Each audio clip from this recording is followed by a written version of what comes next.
this was going to be their team now and not this leftover of Pete Carroll's team. And there was some carryover from some players from Pete's era, Tyler being one, DK, that really bought into how Pete liked to run his team, which was very player freedom driven in a way.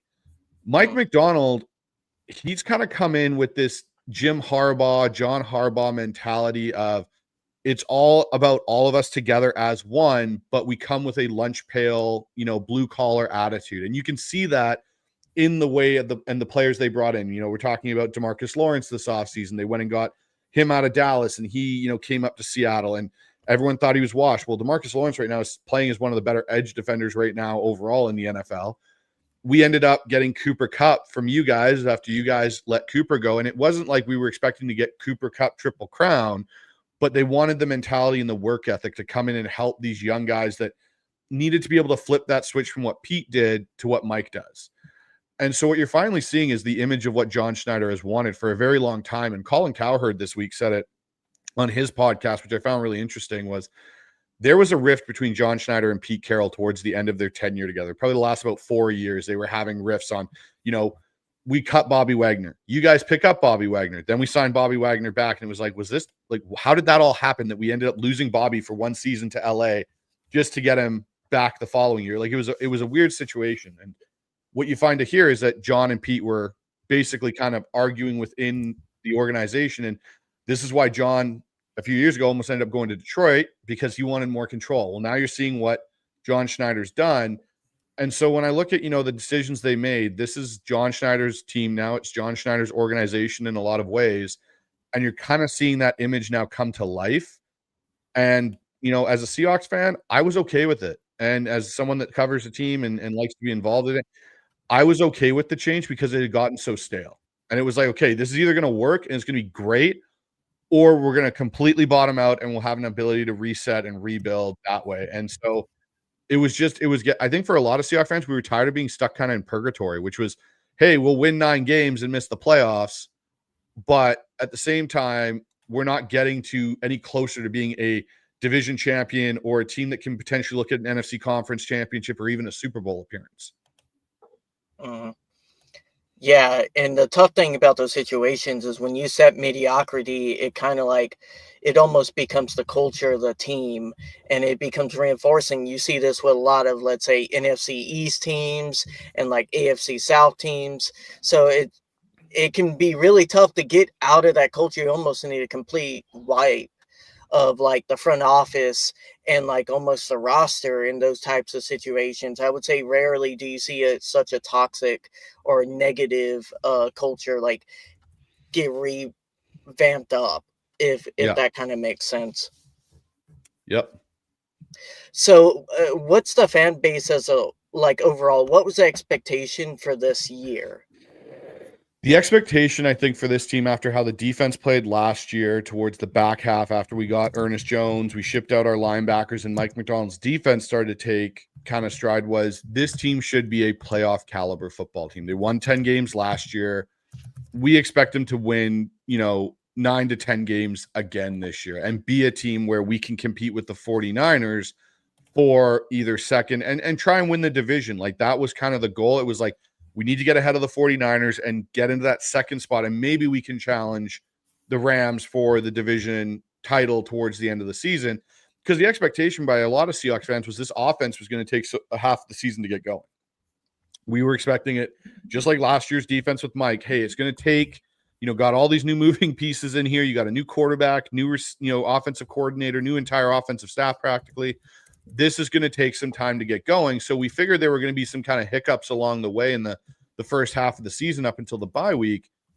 And so I think what you've seen now is a switch in the fact that this team, and I think this is why you saw the trade that they made with Rashid Shaheed, this, trade deadline, is they are basically, I think, a year ahead now of where they expected to be as an organization. I think they had a 3-year outlook of, this is going to be a soft 3-year reset. Year 1 was obviously last year. Year 2, we get into being a, playoff team. And year 3, now we're contending really for the division title with the Rams or the 49ers, whoever it ends up being at that point, and really starting to kind of press for NFC, royalty and being at the top. now where they are currently, they're, I think, ahead of schedule than where they expected to be, and even where the fan base, I think, expected them to be in the Mm-hmm. whole scheme of things. Mm-hmm. Now, talking about how the season has gone, what has been your general reaction? So, like you guys, I would say, I believe your strength of schedule was kind of in the middle, coming into the season, and you guys had a few marquee matchups that you kind of circled before going into season. You would say the 49ers probably won, the Bucks being a big game, and then, of course, the Rams and probably the Texans before the season, and what a dumpster fire that organization has been. How has your reaction been to kind of like this hot start, but some, let's say, early stumbles along the way? I think the thing that I have to look at with, to when I look at the early stumbles, for example, the two losses to the 49ers and the loss to the Buccaneers, Yeah. I would be more concerned with those losses if we had lost by 10 points or more in each of those games. Hmm. Losing as we did to the 49ers, where we were basically down on the 10-yard line, 7-yard line, and Nick Bosa makes an all-pro level play, taking a right tackle and running him into Sam Darnold, causing the fumble. That, again, I look at it and I go, yes, it's a divisional game. There's funny bounces. It's also week 1 of the NFL season. It sucked because I think the Seahawks are actually a better team than the 49ers, roster construction-wise and all, but it sucked to lose that game. And then we bounced back, obviously, go on a bit of a run, and then we play the Buccaneers. And the Buccaneer game, we end of the game interception. And a lot of people look at it and they go, a lot of the national media, I should say, looked at it and went, oh, well, there's Sam Darnold being Sam Darnold and costing you a game. And I looked at it and I went, the ball bounces off a defensive lineman's helmet. You've got the linebacker holding Cooper Kupp because he's beat, and it ends up falling in his lap because he turns around and he's in the right place at the right time. Like, it wasn't like an egregious misread throwing into double coverage kind of interception. And so I looked at, okay, we lose on a game, ending field goal. I don't look at those and be like, this is horrible. Now, at the same token, there are things about this team that I'm still kind of searching to see if it'll get going. One being our running game. The biggest thing Hmm. that was preached to us this offseason was, hey, we're getting Clint Kubiak, John Benton, Rick Dennison. This group is going to be able to run the football. Like, that's going to be our identity. Well, we have a lot of rushing attempts. We just don't have a lot of rushing success. And, last game was probably our best rushing performance this season. And yes, it came against the Cardinals. Yes, it came in a blowout victory. But the biggest thing for me about it that showed some positivity for it was the fact that we were running the ball successfully when they knew we were trying to bleed the clock and kill the game because we were up by so much.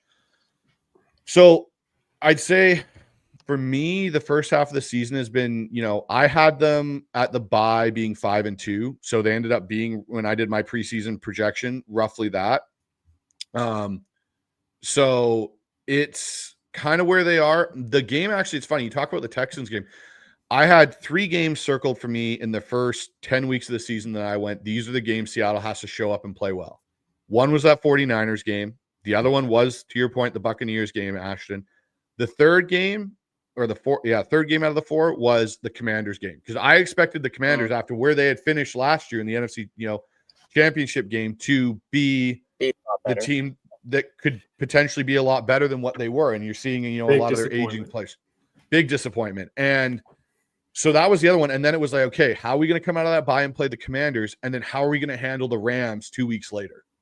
That was kind of it for me, where I went like, how is that transition? Because basically for me, I look at this Rams game and I go, this is going to set you up for the back half of this season, because you don't want to go into this game being roughly 500 or maybe a game above 500.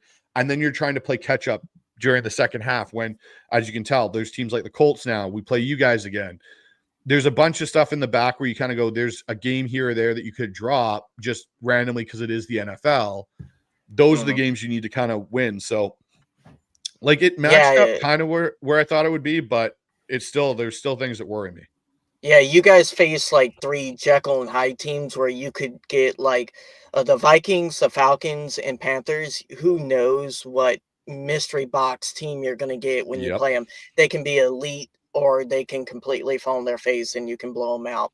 But going over this Seahawks team, and you mentioned the rushing, what exactly about this rushing attack has you worried and struggling? I know when you're looking through the averages, like Kenneth Walker is doing solid average wise, 4.5 a carry, 540 yards on the season. Zach Chardonnay getting a lot of touchdowns, but his average is decently low, 3.3. Is it a line issue? Is it a running back issue? I know as a fantasy owner of Walker, I would appreciate them giving him the ball a little bit more in the red zone. But does he need more of a workload, or what exactly would you say is the issue there? I think what you've got a team that last year with Ryan Grubb had no running identity. And you carried a lot of those players over. You carried Charles Cross over. And again, this is the thing I think with the rushing attack that is taking some time in Seattle is we had Shane Waldron, who was trying to instill some of what Sean McVay did with the wide zone system when he was our offensive coordinator for a couple of seasons there. Then we pivoted to Ryan Grubb last year, and we had no real run identity. 1 week we were a zone team. The next week we were purely gap power. And then some weeks we were this mix mash of everything. Now you've got an offensive staff that has come in and said, this is what we do. We are going to be a outside zone team or wide zone team, and then we'll sprinkle in some of the other stuff, but that is going to be our identity. Well, part of it is you got to make sure you have the right pieces on that O-line. Charles Cross and Abe Lucas are fine tackles for that. They, can do those things, and they're really good pass protectors. The key was getting Gray Zabel, and the key now is figuring out, okay, your center and your right guard. And Anthony Bradford has been someone that has been multiple times criticized in Seattle because people look at him and go, he can't play right guard. He's horrible. And you see the videos thrown out on social media of him whiffing on blocks constantly and everything. The thing about Anthony Bradford, and I've been one of the people that's been critical of him. I'm not going to shy away from that. But the thing for me about it with Anthony Bradford is he is built more for gap power than he is for zone, because zone requires you to get to that second level. How am I going to take the first guy and then be able to communicate it off with my partner that I'm going with and work up to that second level to cut off the backer or the overflow? And he's getting better at it, but he's just a very large guy. And when you look at all offensive lines, and I'm sure with you guys in the Rams, you can circle one guy on your offensive line and go, yeah, he's probably the weakest link on our O-line. We got to kind of figure out a way to manage him. Well, that's kind of how Seattle's been. And I think for the running attack, what you're seeing is you have two very also distinctively different running backs. Ken Walker is explosive. Charbonnet is pounded. And you're seeing that being used throughout Seattle. Like Charbonnet's really our goal line back now. Ken Walker's more the open field guy.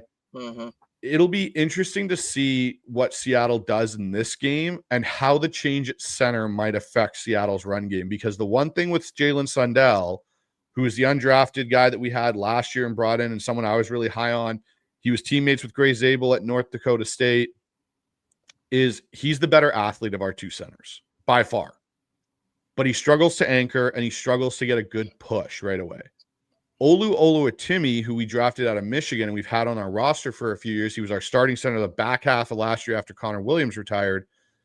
He is probably as good of a pass protector as Sundell, but he's probably a better run blocker.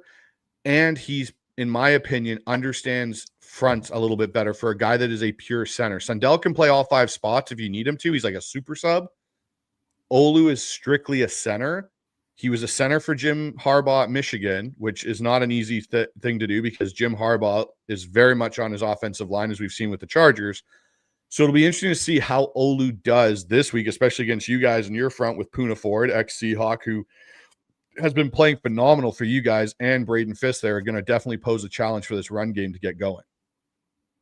Yeah, I find it interesting that, you say that Kenneth Walker is kind of your more explosive guy and Charbonnet is more of your goal line, smash it in. When those two roles, Kenneth Walker gets more carries, obviously, than Charbonnet. And in the Rams, it's kind of vice versa.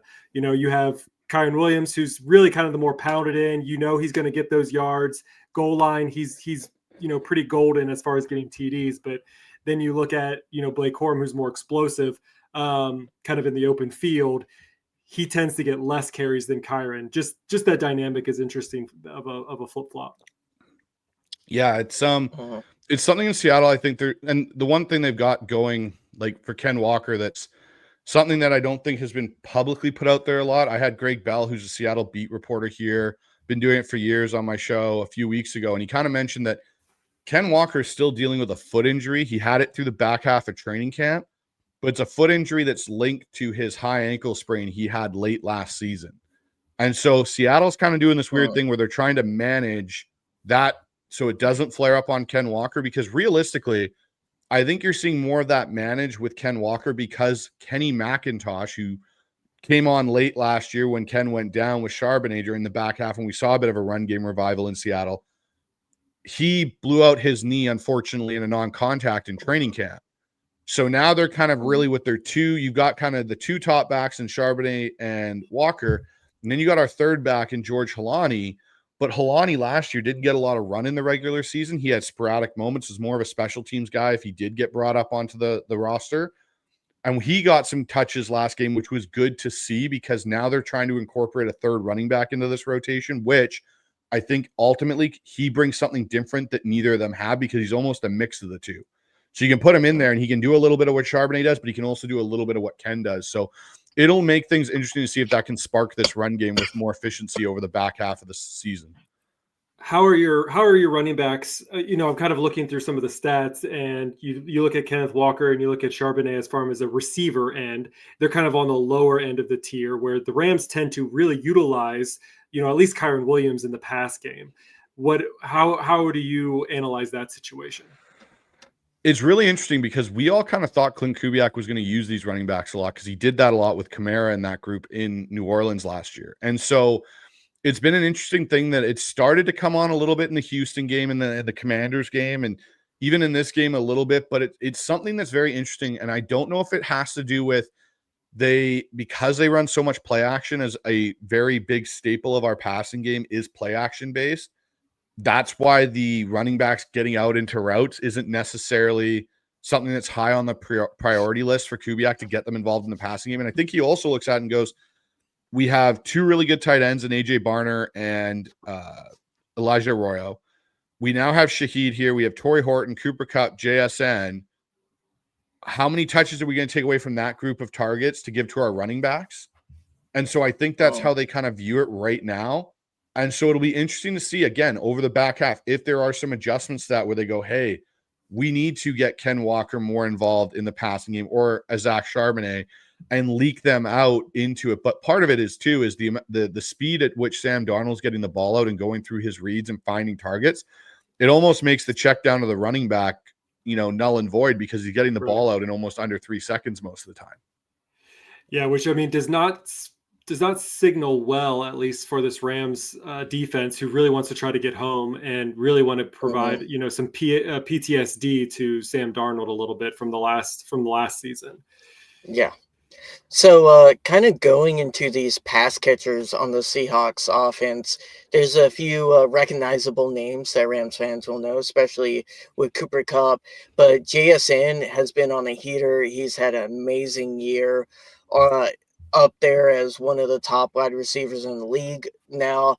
And then you guys have a bunch of young players kind of jumping in there and fulfilling some roles. A few guys that I was dying for the Rams to draft, Arroyo and Torrey Horton. Zach can hear enough of me just wanting us to draft both of those guys. And I feel like they have both played fantastic for y'all. What's been the impact of these younger players in this receiving core, and such a change from last, let's say, 4 or 5 years with your previous wide receiver core?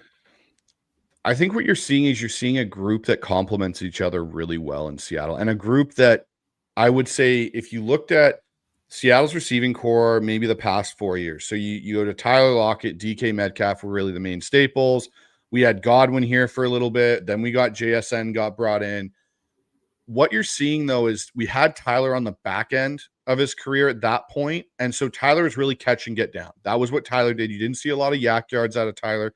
You saw what we used to call a lot of roll yards out of Tyler. He catches and rolls on the ground.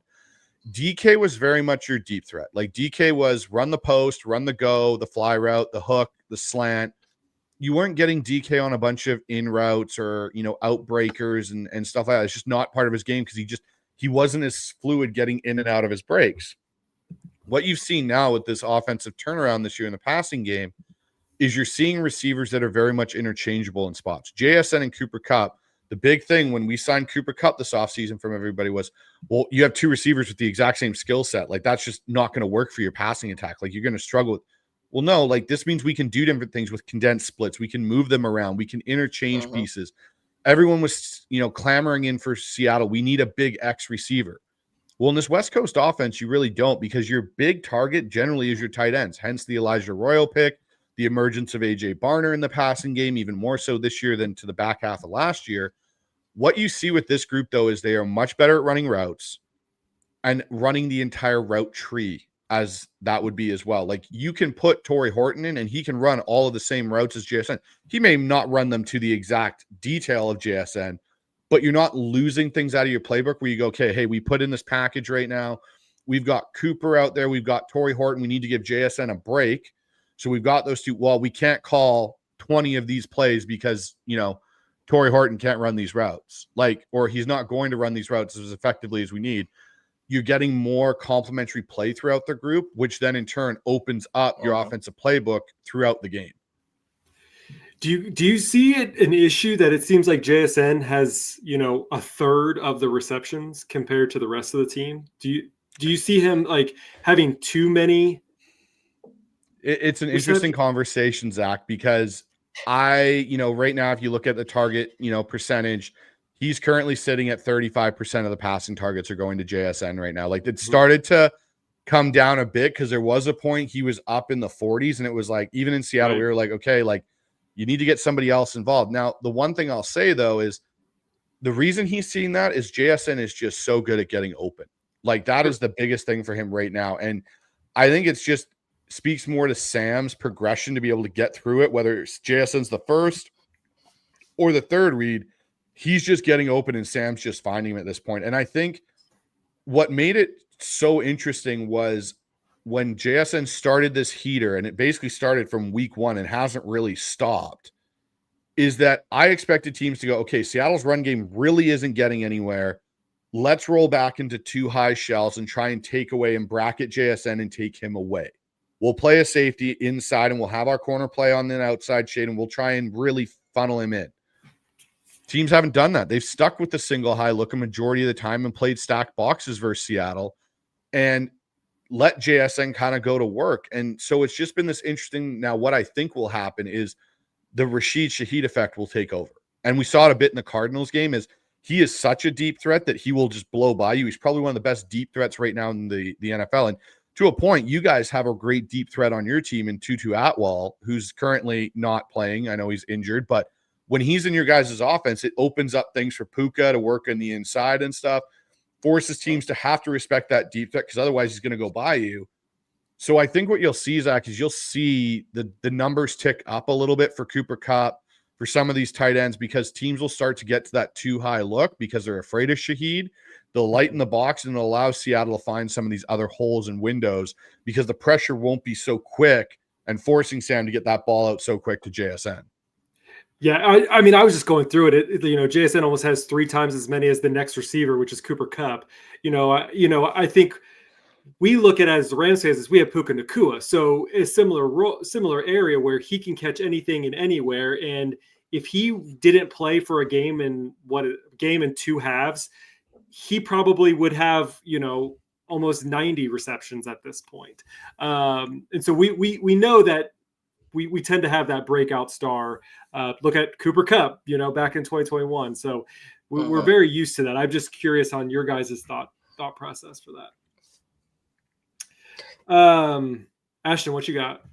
I was just gonna kind of pivot to the defense, and then we can talk more about Bryce, your take on the Rams and what you kind of want to learn from us, from our perspective. But this defense, elite. Just been playing at a high clip. Haven't been facing a lot of high-powered offenses, but you guys have done a good job, really, outside of, from what I can tell, that Bucs game. That Bucs game is the one outlier, you could really say. Everyone else has been around 20 points. What exactly has this defense humming, and what about that Bucs game really challenged the defense and caused it to kind of break down? I'll start with the Bucs game. The one thing you saw in the Bucs game was a couple of key players weren't on that defense. One being DeMarcus Lawrence, which was huge because DeMarcus Lawrence as a run-setting edge And now what he is even bringing in this pass rush with this group of 4 that we've kind of this rotation of a 4-man rush that we've got, that was a big factor missing. We also didn't have Julian Love in that game. That was one of Tayakata's kind of first starts, really starting in that game as a true safety for us. So we lost our top communicator, and we also in that game didn't have Devin Witherspoon. So you have those guys going in that you know you're not going to have. Then in that game, we lose at that point one of our best pass rushers in Derek Hall. About, I think it was halfway through the first quarter, we lost Derek Hall. And then we just kind of couldn't create any pressure. We had just gotten Chenna Nwosu back. Chenna got 1 sack, but like what it did for Mike, and I think this is something Mike McDonald brought up even on his coach's show following that game, was he didn't have them prepared well enough to play that game in case we did lose somebody. And I think Mike even looked at his own philosophy and went, I need to do a better job of in-game adjustments in case I lose someone in-game so we don't completely fall apart. Because our defense in that game basically became like Swiss cheese. We were just getting picked apart the whole game. And, you know, it's funny because it was almost a parallel to exactly what happened with the 49ers. They went in with a game plan for Nick Eamon-Wari. Eamon-Wari got hurt 4 plays into that game, and they had to put Ty Okada in Nick Eamon-Wari's spot playing this big nickel kind of role. And the 49ers picked on him all game with George Kittle until we got out of it. What that game did, though, is it really, I think, put a thorn in Mike McDonald's side because, one, he doesn't like to lose like any coach, but he doesn't like to have his defense get embarrassed. That is a pride thing for him.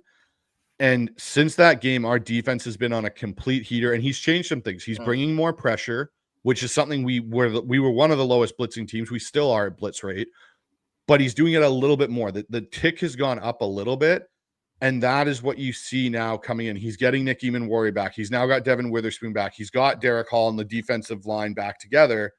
So now you're seeing Mike McDonald get more and more into his bag, and that's the one thing. But the biggest thing for this group is they are so good at stopping the run, and then it puts these teams in, you know, longer second downs and third downs, and then it allows this defensive line to get going, and it allows Mike to really get into his sim pressure packages where, hey, it looks like we're bringing 6, but really we're only bringing 4, and there may be a stunt in there or there may not be, but you also don't know which 4 are coming. He may drop DeMarcus Lawrence into coverage and shoot a safety off the edge that your tackle's not expecting to have be the guy coming on the rush. So the thing with our defense is it's just so multiple, which when you guys played us, when we had Pete Carroll, we were very traditional cover 3, 4-3 defense, a little bit of cover 1 in there, a little bit of cover 4, but that's what we were. And so it allowed guys like Matthew Stafford and Jared Goff to really pick apart that defense.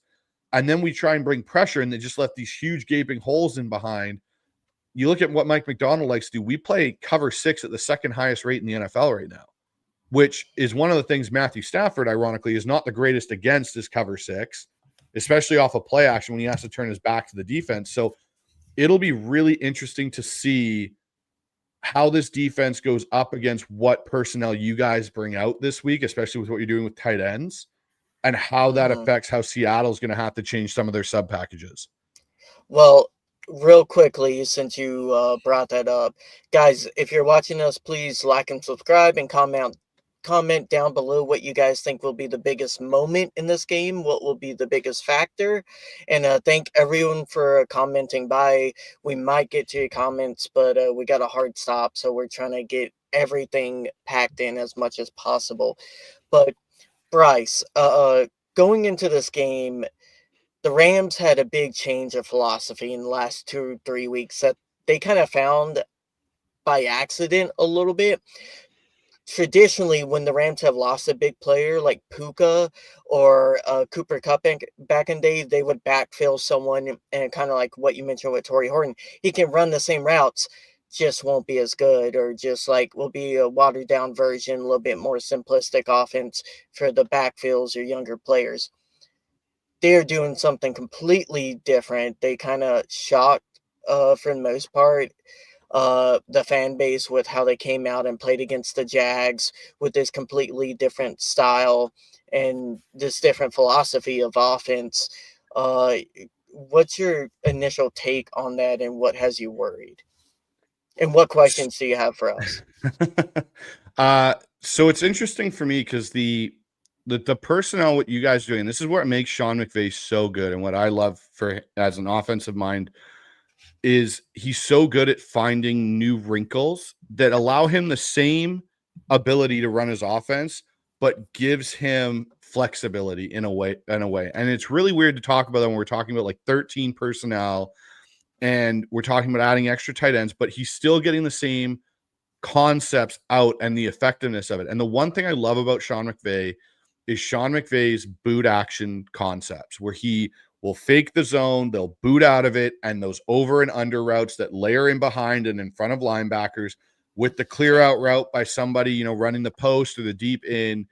He does that so well. And I would say that's the biggest concern I have is how is Seattle going to match up in occasion with these 13 personnel and 14 personnel looks that you guys may bring out at different points.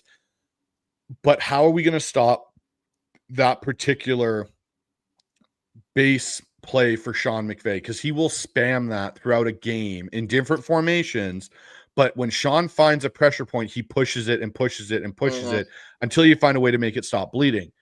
And that's where it's going to be really interesting to see what Mike McDonald does to combat that, because he's probably got the best version of this defense right now, except missing Julian Love and potentially Ernest Jones. Hopefully he's back to handle some of that because of how athletic and fast we are.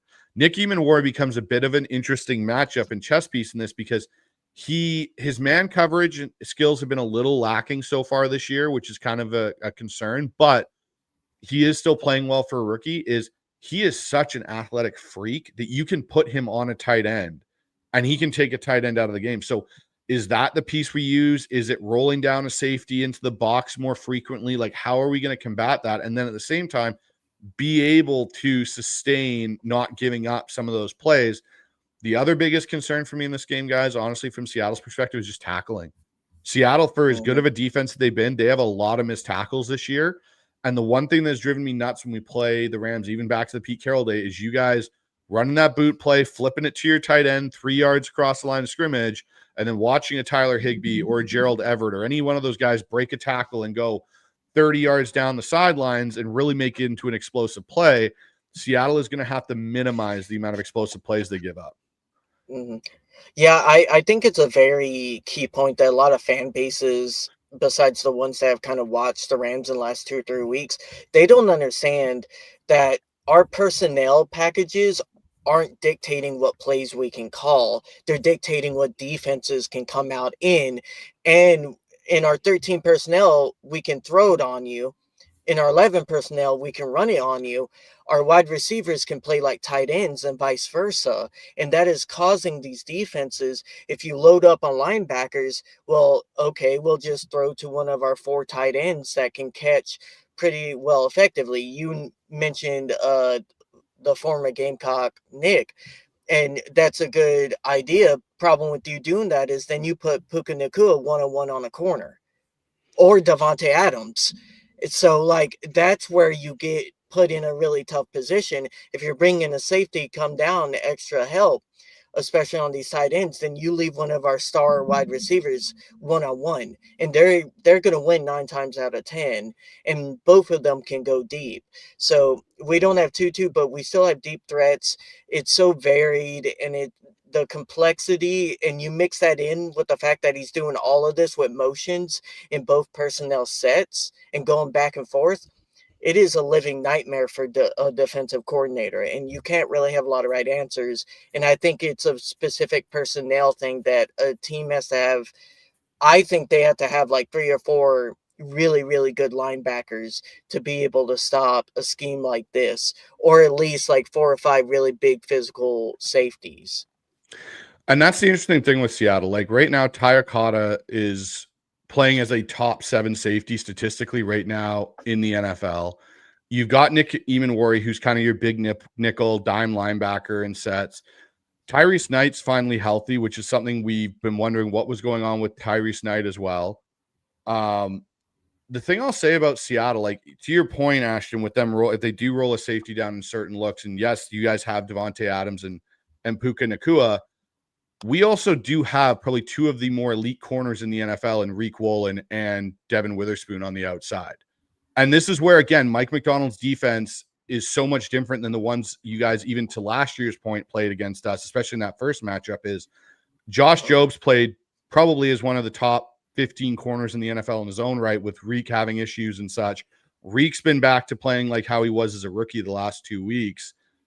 This is where that chess match between McVay and McDonald's going to get really interesting, because it will be interesting if they do roll that safety down and they do try and go to one-on-one matchups, how frequently, because I agree with you. If this was the 49ers or this was the Cardinals or anything, you guys are winning those matchups 9 times out of 10, because they just don't have the defensive backs to play with you, especially on the outside. Like Davante Adams is going to cook, whoever they've got. I can't even think of any of the Cardinals corners right now because they're all practically injured.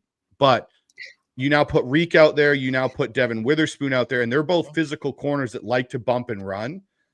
This kind of does play into what can disrupt enough of your guys' route running for those guys, because as much as they can take the top off, we both, I think at least all of us know that Puka Nacua and Davante Adams are probably some of the more elite route runners because of how good they are in and out of their breaks. They can't go over the top, but they're so good at their route running. That's what separates them from, say, speed guys like a Rashid Shaheed, for example, in Seattle, who really is a better over-the-top player than he is a route runner.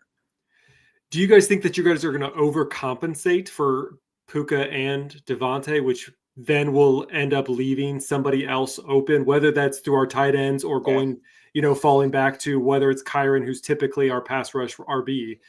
How do you anticipate the defense playing to those guys? I think if Davante Adams was truly 100% healthy, that would be more interesting, because I think they will probably, again, it'll depend on how much Mike trusts his corners. And if he can say, hey, I can leave you guys, the safeties can kind of play and watch the tight ends and help out inside. Like, there's going to be a lot of trust in this game and guys to do their job. And I would say that's the one thing Mike's going to probably do more of in this game than maybe he's done in the past, is let these guys go play and prove that they can handle what the Rams are going to throw at them. And Mike will put them in positions and call things, but I don't know if Mike's going to completely change what we do and what we do well to completely play the Rams, in the sense of he's not going to change us out of a 4-2-5 look all the time. He's not going to put us in like a 4-4. Like, he may do it sporadically to throw different looks, but I think there's 2 things in this game that he's banking on. He is banking on his front 4 getting home and creating disruption for Matthew Stafford and stopping the run. And he's going to bank on Reek Wallen and Devin Witherspoon being able to, yes, you're going to give up plays. I'm not at all being one of the Seahawks people is going to say there's no way Devin Witherspoon and Reek Wallen are going to give up plays to Puka Nacua and Davante Adams. But it is, again, it's that limiting of the explosive plays, Zach. And if we do leave those guys outside and don't necessarily overcompensate for covering Puka and Davante, trusting that Reek and Spoon can make enough plays throughout the game to give us a chance at the final point. That's awesome. Yeah, no, it's good. Last question for me. Do you think that this is, kind of looking at the Seahawks schedule and who you've played so far, and maybe outside of the Bucks and the 49ers week 1, do you think this is the toughest challenge they've had to face in these first half of the season? Yes, I think it is. I think this game in its whole entirety is going to be Seattle's toughest game this season to deal with, because you guys are almost in some respects a carbon copy of what we do well. What we do on offense with motion and different formations and creating space for guys. Clint Kubiak, I've been saying it for the last couple of weeks now. He's kind of the Jekyll and Hyde of the Shanahan McVay style of West Coast offense, because there's things he's clearly taken that Kevin O'Connell and McVay do well because of Jake Peets, who we have as our passing game coordinator. So he understands the nuances of your guys' passing philosophy. But what he's done is he's almost married it to Kyle Shanahan's running philosophy. And you're kind of getting this hybrid offense where when you look at the Seahawks in their passing game, it is very, very similar to what McVay does with Puka because of JSN and how similar their skill sets are and some of the other weapons. But then when you go to the run game, it's so much more like Kyle Shanahan in the wide zone and the use of the fullback and some of the other things. Like we have Robbie Utes, who I think will be an underrated X factor in this game and has been since he's come back. Seattle's run game has had a success rate of 51% over the last 2 weeks. Big part of that, Robbie Utes coming back into the fold. We didn't have him for 4 weeks there at the mid stretch. Now that we have him, that's a huge thing. So that's where I look at this when we look at this matchup. For me, they are so evenly matched. This game for me, I think it's eerily similar to me for Seattle in 2012 when they played the 49ers. And the first time they played the 49ers that year, they lost 13-6, and it was like this boring, I think it was a Thursday night game. It was boring. It was a slobber knocker. It wasn't an exciting football game. Later on in that year, Seattle won and blew the 49ers out in home in a game where Cam Chancellor has the infamous hit on Vernon Davis where he just knocks him sideways. That was when Seattle, I think, finally in their mind went, hey, we can play with these guys. We're in the same class as guys. The 49ers ended up going to the Super Bowl that year anyway and losing to Baltimore, but it kind of catapulted that team into 2013 to being like, yeah, we aren't the little brother to the 49ers anymore. We're equal. That's what this game is for me in the Seattle point. For the Rams, I think this is a game of we need to put a statement that this is still our division and that we are the best team in the NFC. For Seattle, it's we deserve to be in that conversation kind of game right now. And Yeah, I think the rematch – sorry, go ahead, Ashton. I was just going to say, I think in general, I think regardless of who wins this game, both of these teams, from my point of view, are going to be going to at least a divisional. I feel like there's too much talent on both teams, and they're both executing at such a high level. I really doubt that either of these teams really have like a collapse, so to say, near the end. You could say a Cardinals like collapse that we've seen from them a few years in a row.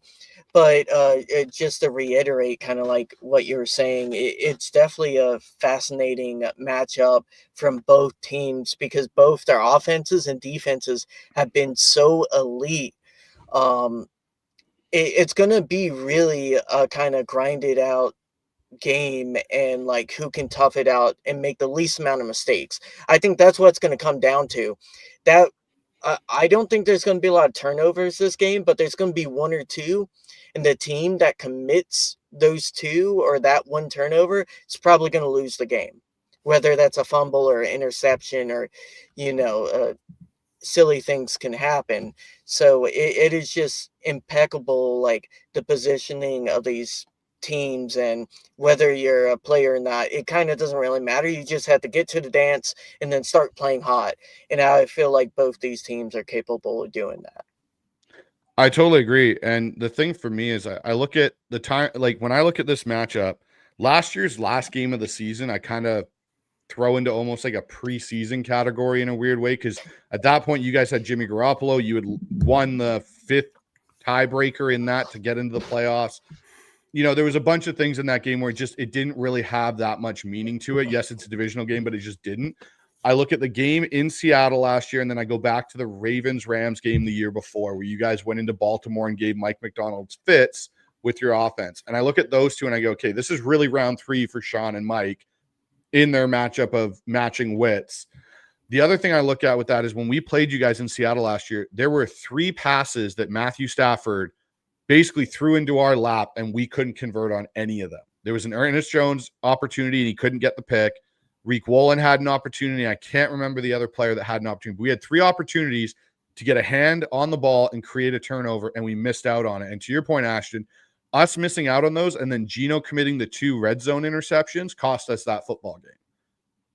Matthew Stafford, as amazing as he is, and I think, in my opinion, everyone always wants to talk about Aaron Rodgers being the best pure passer of a football. My hat goes to Matthew Stafford. I think he is the best pure passer of a football that we maybe have ever seen since Dan Marino. Not saying Aaron Rodgers isn't good, but some of the stuff Matthew can do with a football is absolutely phenomenal. Oh, it's and nuts. He has that gunslinger mentality to a point where he will sometimes try and fit it into a window that is ridiculously tight, and it'll give the other team. And he did even in the San Francisco game. I think it was Green, their corner, had an opportunity at an interception, and he dropped it. You can't do that versus you guys. You have to capitalize on those, because if you don't, you're giving McVay and Stafford another bite at the apple. You want to limit those bites at the apple for them, because if they get too many of those, that will end up biting you at the end of the game.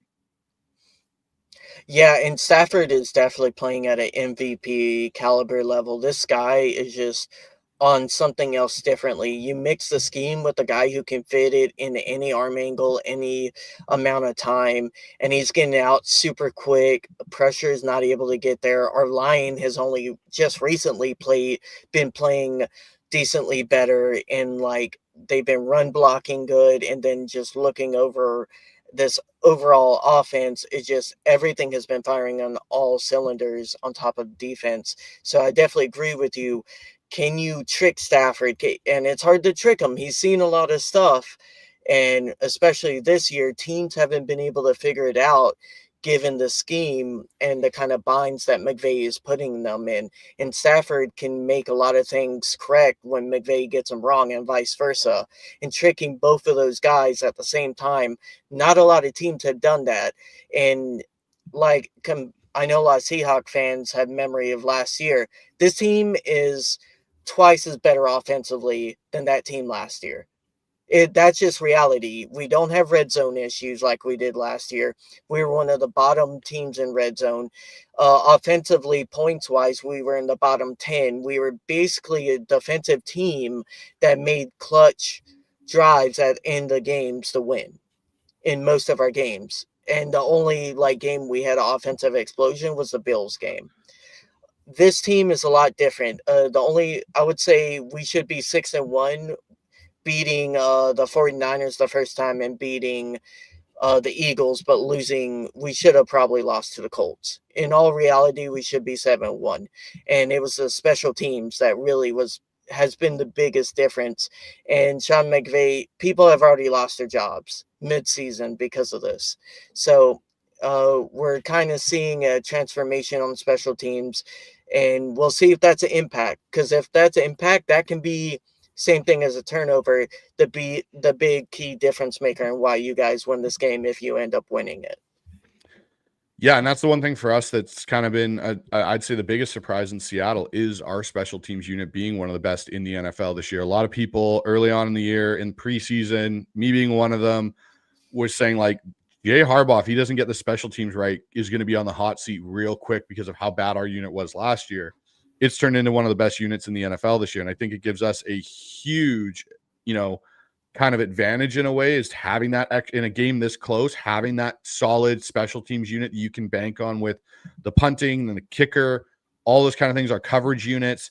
It can be sometimes as, the big crucial part. And in two of our games this year, we've had key special teams moments that have completely created runaways for us. The Pittsburgh game, we had the weird kickoff where the guy didn't want to touch it, and we ended up falling on it for a touchdown. And at that point, that game was only, I think, 17-10. We got that touchdown. Now we're up 24-10, and the whole game just went away from Pittsburgh. And then even in the Washington Commanders game, we get we're up 14-0. We kick off. We just had scored, and Brandon Peely knocks out a ball on a return. We get the ball, and one play later, Elijah Royal scores, and we're up 21-0 before the first quarter is almost over. Like, that's where our special teams unit has gifted us extra possessions and abilities at extra bites at that apple to be successful. The one thing I'll say is, like, I agree, your guys' offense is way better than it was last year. Your offensive line, to me, is still kind of especially on some of the tackles, like Havenstein, I think it is your right tackle still. That's where I'd say on your offense is your weakness still a little bit, is this offensive line, especially on the tackle portion, just dealing with speed rush and edges and stunts. But Seattle's defense from last year is so much better off than when we played you guys in the same respect, because you have all these guys know McDonald's system and have been in it, and now they're playing with more of the playbook than they did. Because really last year, when we played you guys, we were basically playing base defense most of the time. And Mike's alluded to it in his end of the season press conference last year, being like, yeah, like we had to kind of go back to basics with our defense and start from scratch again halfway through the season. And that's what's making this game so much more exciting for me, is we're seeing a better version of your guys' offense, and we're seeing a better version of our defense. And these two teams across the board are just so evenly matched. I mean, I'm looking kind of at their stats, and you have the Seahawks, who are third in points. The Rams are fifth in points. You have the Rams, who are second in points against, and you guys are fifth in points against. So, like, in that aspect, you're very similar. I posted this week on our channel, when you look at the sack numbers, you guys lead with 32 sacks versus our 27. we have you have more interceptions than us by 3. We have more forced fumbles by 6 on you guys. But tackles for loss, you guys also have, about just less than 20 more tackles for loss than we do. So it's just fascinating to see how kind of equally these teams are. I think it's really going to come down to Sam Darnold and his confidence coming back from 2 hits from the Rams, really hard hits last year, when he was with the Vikings. And can he overcome that? Can he overcome, facing off against Byron Young and Jared Verse again? Plus adding, Poona Ford and all those characters to it. It's just going to be really interesting to see this matchup. The interesting part of that, the Sam Darnold conversation, and when I went back and watched his 2 games versus you guys last year, I've done that twice this week already and dove into the all-22. Kevin O'Connell did 2 things that drove me nuts in that game, and something he still does. Like, I'm not a massive Kevin O'Connell fan. I think he designs some good things, but I think as a play caller, sometimes he gets a little too cute with things and doesn't help out his quarterback enough. There were way too many deep concepts built into his offensive game plans to take you guys on, especially in that second matchup when both of their starting tackles were out and that offensive line was in shambles. And Sam Darnold got sacked, I think it was 9 times in that game, and just got beaten up throughout the entirety of it. And it was very similar to what Kevin O'Connell did to Carson Wentz this year that put him on IR. Again, there was just nothing easy in that passing game to get your quarterback into rhythm. And that's something I'll say Clint Kubiak does so well is, I think for Sam in this game, having Charles Cross and Abe Lucas will give him a little bit of a sigh of relief going, yeah, I've got my good bookend tackles here. I might be okay. But it's the fact that with this receiving core, you have guys that if you just get the ball into their hands quickly, they can make a guy miss. JSN can make a guy miss. Rashid Shaheed can make a guy miss. Cooper Kupp, as you guys know, can still make guys miss in space. Those type of things of just for a quarterback being able to turn and just throw a quick screen and get it out of your hand and get it to a guy and let him get 5 yards because he shakes the tackle are things he wasn't afforded last year, which he will be afforded this year in this offense and has already, kind of been able to do. So to your point, Zach, like it is going to be fascinating to see if he does get pressured and if he does get pushed around a little bit, what does Clint Kubiak do to keep him in rhythm instead of letting him get out of rhythm? Yeah, and from the Rams' point of view, can you put pressure early in the game and try to get in his mind? And I'll be interested to see what Shula does from his point of view, because he's been bringing like these teams are so similar. He's been bringing exotic blitzes to corner and safeties, rushing on and pulling back a D lineman and stuff like that. Most of the time, we're only rushing 4 and getting pressure. So if you guys can keep them clean and a lot of quick outs and stuff like that, similar to what the 49ers did in the first game against us, and you can stay ahead of us points-wise and kind of play the clock, that's the best way I could see the Seahawks team winning and trying to play possession football. I don't know how often you guys have done that, just because like a lot of teams you have been able to jump on haven't really had threatening offenses, you know what I mean, to be able to climb back into the game. You can just kind of sit on them and slow play them the rest. We can have explosives even when we're down a score or 2. So it'll be kind of interesting to see how Mike plays that.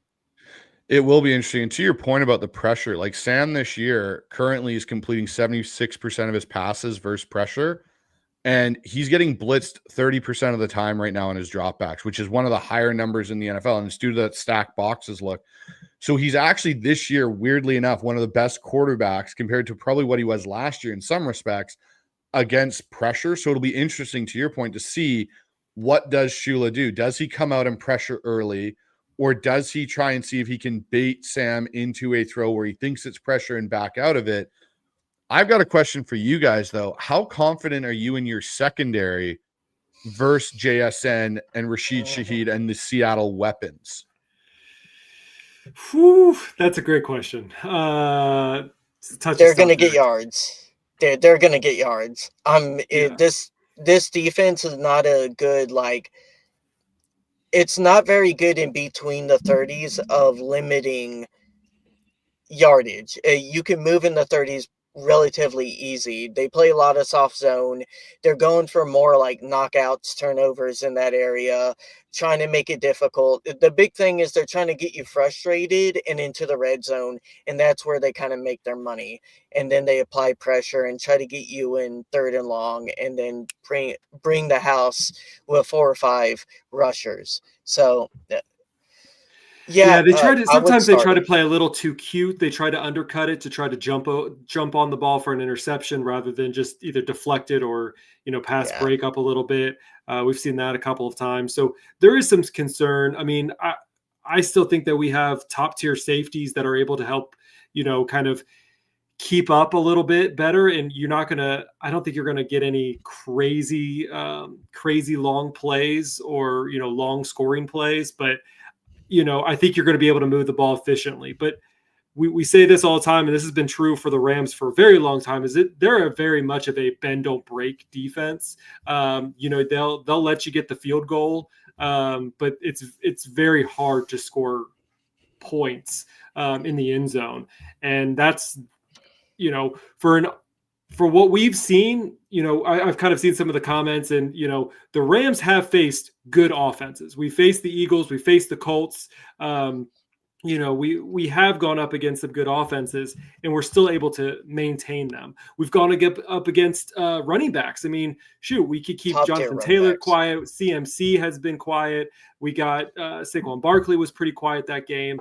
Yeah, We have a great defense.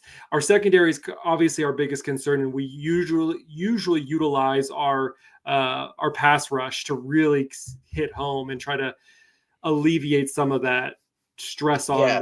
on the secondary. Yeah, you can definitely see limitation personnel wise because of where the cornerbacks will be positioned, and they much rather give up the 7 or like 8 yard out route or 7 or 8 yard curl versus like a 15 to 20 yard slant or anything like that. So it's going to be a lot of uh, pushback zones, and it drives us nuts until it gets to the red zone. But we're just used to it by now, just because of the personnel, especially with Kello being out. And you've seen a lot of like AJ Brown did this. They can get outmanned because they're shorter corners. They are good. They are relatively good when they're close enough to break the ball up, but it's going to be an issue if you have bigger. How big is Shaheed? I forget. Shaheed's I don't. 6 foot. To be honest, the one Mm, guy I think that's going to be the interesting matchup piece in this passing game amongst your JSN, your Cooper Cup, your Shaheed is going to be Elijah Arroyo, because one thing they've started to yeah, do more is split him into the slot, and he's too big for a safety because he's like, I think he's 6'5", 6'6" guy. Like, he's big. He's like 250 pounds, but he can move, and he's too quick for a linebacker. And they've started to finally exploit that a little bit more in Seattle, which when they drafted him, that's what I was so excited about. I was like, cool, you've got this really interesting move tight end that you can split out. So you can come out in a traditional 12 personnel look with your 2 tight ends in line, and then shift him into the slot and see how a defense adjusts in their, big nickel. Is it that guy that walks out? Like, he can be a bit of a matchup nightmare. And to your point, like, you guys have said, like, your safeties are really good and stuff. This is where I feel like Elijah Arroyo, because there's going to be so much attention paid to Shaheed, JSN, Cooper Cup, and those weapons more on the outside, that he might be able to actually have a bigger game on the inside between the numbers and the hashes than maybe most people are expecting and not actually accounting for. yeah, Just I wait for definitely the. agree with that. I was going to say, just wait for the landman punch out, though. Yeah, Yeah. yeah. He needs And his next one. I would say the Rams have the same thing with Ferguson, where I could see the same thing vice versa. And that's where, like, you could almost see a mirror game from both offenses against both defenses, and it's going to be a critical turnover or not. But like I said, I think these are both great teams. They're both going to get to at least a divisional. And, hopefully it is not a 3-0 type game. I think we all can agree we don't want to watch that. We want to have a nice 30-31 shootout, and may the best team that plays the best 60 minutes win it. Yeah, for sure. Yeah. I've got a feeling this game might be lower scoring than most people anticipate. Not that low of 3-0, but I think it might be lower scoring than we're actually anticipating. I mean, you have two really great defenses, so it's gonna be a fascinating game. You know, I miss Cooper Kupp. We didn't get to talk about him too much this episode, but it was sad for me to go. I'm probably one of the biggest Cooper Kupp fans around, and I still think he has some juice left in him. I understand why the Rams had to do it. Makes sense business-wise, but, you know, there's that personality a little bit, and Cooper Kupp's one of the best for sure. Bryce, I know we're wrapping things up a little bit. Do you want to plug anything to our fan base that is listening?